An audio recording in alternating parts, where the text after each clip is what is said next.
Petrol diesel ಬೆಲೆ ಏರಿಕೆ ಜನವಿರೋಧಿ ನೀತಿಯನ್ನು ಸಿಪಿಐ ಪಕ್ಷ ಖಂಡಿಸಿದೆ ಎಂದು ಭಾರತ ಕಮ್ಯುನಿಸ್ಟ್ ಪಕ್ಷದ ಕಲಬುರಗಿ ಮಂಡಳಿಯ ರಾಜ್ಯ ಕಾರ್ಯದರ್ಶಿ ಸಾತ್ಯ ಸುಂದರೇಶ್ ಹೇಳಿದರು. ಕಲಬುರಗಿಯ ಪತ್ರಿಕಾ ಭವನದಲ್ಲಿ ಕರೆದ ಸುದ್ದಿಗೋಷ್ಠಿಯನ್ನು ಉದ್ದೇಶಿಸಿ ಮಾತನಾಡಿದ ಅವರು, ಕೇಂದ್ರದ ಬೆಲೆ ಏರಿಕೆ ನೀತಿಯನ್ನು ಖಂಡಿಸಿ ಜನರಿಗೆ ಬೆಲೆ ಏರಿಕೆಯ ಬಿಸಿಯ ತಾಪದಿಂದ ಪಾರು ಮಾಡಲು ರಾಜ್ಯ ಕಾಂಗ್ರೆಸ್ ಸರ್ಕಾರ ಜನರ ಬಳಿ ಹೋಗಿ ಮತ ಯಾಚಿಸಿದ್ದಕ್ಕಾಗಿ ಜನ ಮನ್ನಣೆ ಕೊಟ್ಟಿದ್ದು, ಈ ಸಂದರ್ಭದಲ್ಲಿ ಬೆಲೆ ಇಳಿಸುವಂತಹ ಪ್ರಕ್ರಿಯೆಗೆ ಮುಂದಾಗಬೇಕಿದ್ದ ರಾಜ್ಯ ಸರ್ಕಾರ ಜನಸಾಮಾನ್ಯರು ಬಳಸುವ ಪೆಟ್ರೋಲ್, ಡೀಸೆಲ್ ಮತ್ತು ಹಾಲಿನ ದರಗಳನ್ನು ಹೆಚ್ಚಿಸಿ ಮದ್ಯದ ಬೆಲೆಯನ್ನು ಕಡಿಮೆ ಮಾಡಿರುವುದು ಇದು ವಿರೋಧಿ ನೀತಿಯಾಗಿದೆ. ಇದನ್ನು ಭಾರತ ಕಮ್ಯುನಿಸ್ಟ್ ಪಕ್ಷ ಕರ್ನಾಟಕ ರಾಜ್ಯ ಮಂಡಳಿ ಖಂಡಿಸುತ್ತದೆ ಎಂದರು.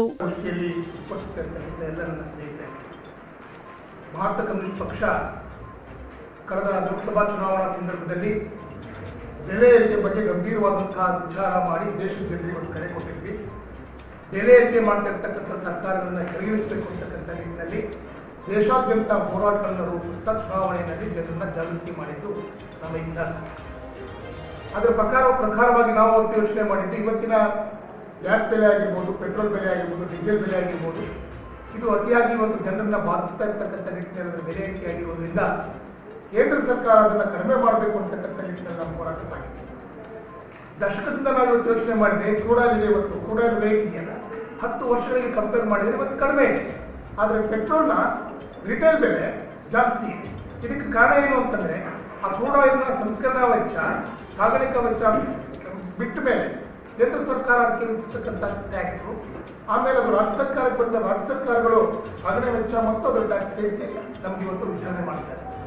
ಆ ಹಿನ್ನೆಲೆಯಲ್ಲಿ ಬೆಲೆ ಏರಿಕೆ ಇವತ್ತೇನು ಪೆಟ್ರೋಲ್, ಡೀಸೆಲ್ ಆಗ್ತಾ ಇದೆ, ಇದಕ್ಕೆ ಸಂಪೂರ್ಣವಾಗಿ ಕೇಂದ್ರ ಮತ್ತು ರಾಜ್ಯ ಸರ್ಕಾರಗಳು ಹೊಣೆಯಾಗಿವೆ.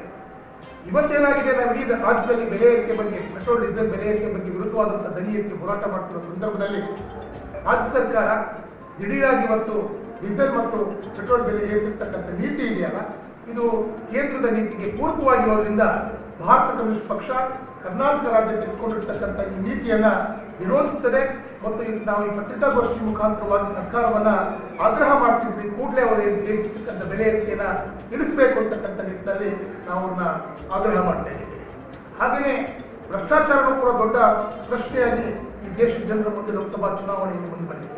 ಅದ್ರ ಇವತ್ತು ನಾವು ನೋಡ್ತಾ ಇದ್ದೀವಿ, ಭ್ರಷ್ಟಾಚಾರದ ಪರಿಣಾಮಗಳು ಆ ಕ್ಷಣದಲ್ಲಿ ಗೊತ್ತಾಗದೇ ಇರೋರು ಆ ನಂತರದಿಂದ ಗೊತ್ತಾಗ್ತದೆ.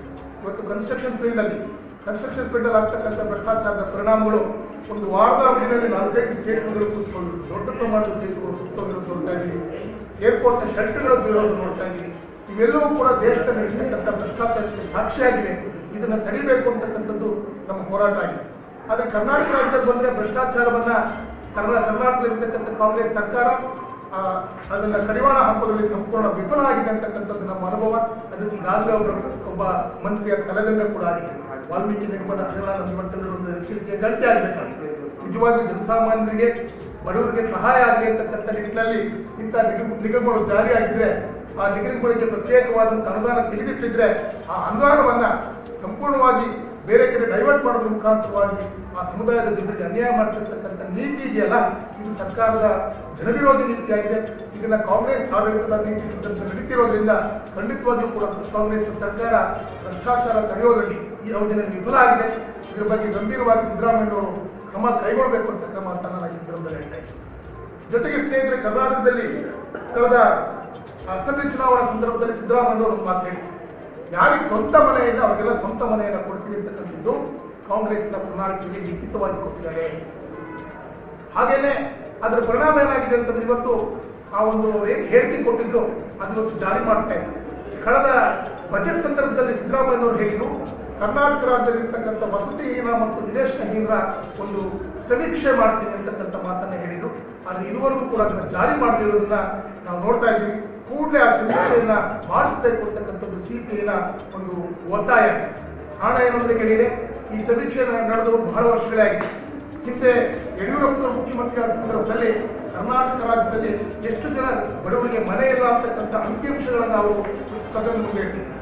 ಅವತ್ತಿನ ಅಂಕಿಅಂಶಗಳು ಎಷ್ಟಿತ್ತು ಅಂದ್ರೆ, 37 ಲಕ್ಷ ಕುಟುಂಬಗಳಿಗೆ ಸ್ವಂತ ಸೂರಿಲ್ಲ ಅಂತಕ್ಕಂಥ ಮಾತನ್ನ ಸನ್ಮಾನ್ಯ ಯಡಿಯೂರಪ್ಪನವರು star care multi speciality trauma emergency 24x7 ತುರ್ತು ಚಿಕಿತ್ಸಾ ಸೌಲಭ್ಯವುಳ್ಳ ಆಸ್ಪತ್ರೆ. ಕಲಬುರಗಿ ಜಿಲ್ಲೆಯ ಖ್ಯಾತ ಅನುಭವಿ ವೈದ್ಯ ಡಾಕ್ಟರ್ ಪ್ರಶಾಂತ್ ಮಾಲಿ ಅವರ ನೇತೃತ್ವದಲ್ಲಿ ಅನುಭವಿ ವೈದ್ಯರ ತಂಡದೊಂದಿಗೆ orthopaedic, neuro surgery, general surgery, general medicine, urology, gastro surgery, paediatric, obstetric, gynaecology, cardiology, neurology ಸೇರಿದಂತೆ OPD, IPD, ICU, NICU, ultrasound, 2D echo, laboratory, major OT ಸೌಲಭ್ಯಗಳೊಂದಿಗೆ ಎಲ್ಲ ರೋಗಕ್ಕೂ ಒಂದೇ ಸೂರಿನಡಿ ರಿಯಾಯಿತಿ ದರದಲ್ಲಿ ಸ್ಟಾರ್ ಕೇರ್ ಆಸ್ಪತ್ರೆಯಲ್ಲಿ ದಿನದ 24 ಗಂಟೆ ಎಮರ್ಜೆನ್ಸಿ ಚಿಕಿತ್ಸೆ ನೀಡಲಾಗುವುದು.